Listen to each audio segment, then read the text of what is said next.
Recipes by শাপলা কিচেনে আপনাদের স্বাগতম। আজ আমি বানাবো ইলিশ মাছের লেজ ভর্তা। ইলিশ মাছের লেজ ভর্তা বানাতে আমার লাগবে ইলিশ মাছের লেজ, পেঁয়াজ কুচি আর শুকনা ঝাল। আর আমি এখানে সরিষার তেলও ব্যবহার করব। আমি এখন লবণ দিয়ে দিচ্ছি ইলিশ মাছের লেজাতে, আর এখন হলুদ দিয়ে দিচ্ছি। আমি কিন্তু এটা মাওয়া ঘাটের স্টাইলে আজকে ইলিশ মাছের লেজ ভর্তা করব। এখন আমি ভালোভাবে ইলিশ মাছের লেজটাকে হলুদ লবণ দিয়ে মাখিয়ে নেব। আমি এখন একটা প্যানে আমি সরিষার তেল দিয়ে দিচ্ছি। সরিষার তেল গরম হয়ে গেলে পরে আমি এর মধ্যে ইলিশ মাছ ছেড়ে দেব। আমার তেল গরম হয়ে গেছে, এখন আমি ইলিশ মাছের লেজটাকে খুব সুন্দরভাবে ভেজে নেব। এখানে আমি ইলিশ মাছের লেজটা উল্টে পাল্টে সুন্দর করে লাল করে আমি ভেজে নেব।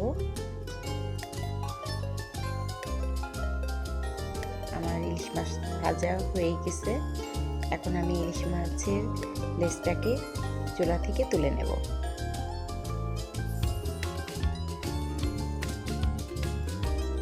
আমি যে এখন ইলিশ মাছের লেজটা তুলে নিচ্ছি। তুলে নিয়ে আমি ওই তেলের মধ্যে শুকনা ঝাল ভেজে নেব। শুকনা মরিচ এখন আমি ভেজে নিচ্ছি। শুকনা মরিচ ভেজে আমি এখানে কাঁচা পেঁয়াজ দেব এবং সামান্য একটু পেঁয়াজটা একটু ভেজে নেব। এখন আমি এখানে ইলিশ মাছের কাঁটাটা সুন্দরভাবে ছাড়িয়ে নেব। আগে বড় কাঁটাটা আমি ফেলে দিচ্ছি এখন লেজ থেকে। এই যে আমি বড় দুইটা কাঁটা ফেলে দেব। এখানে আপনারা হামাল দিস্তির সাহায্যেও কাঁটা ছাড়াতে পারেন, তবে আমি হাত দিয়েই ছাড়াই নিচ্ছি।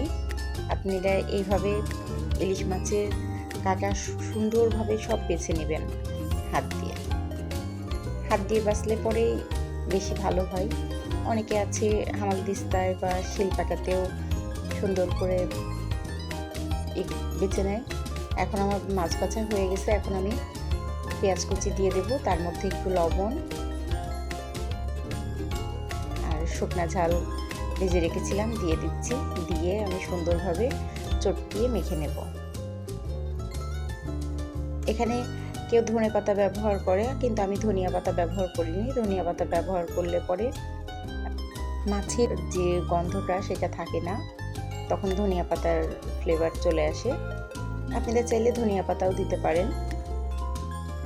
আমি এখন সুন্দরভাবে চটকিয়ে মেখে নিয়ে আমি সরিষার তেল, যে মাছ ভেজে রেখেছিলাম যে সরিষার তেল, সেই সরিষার তেল দিয়ে দেব।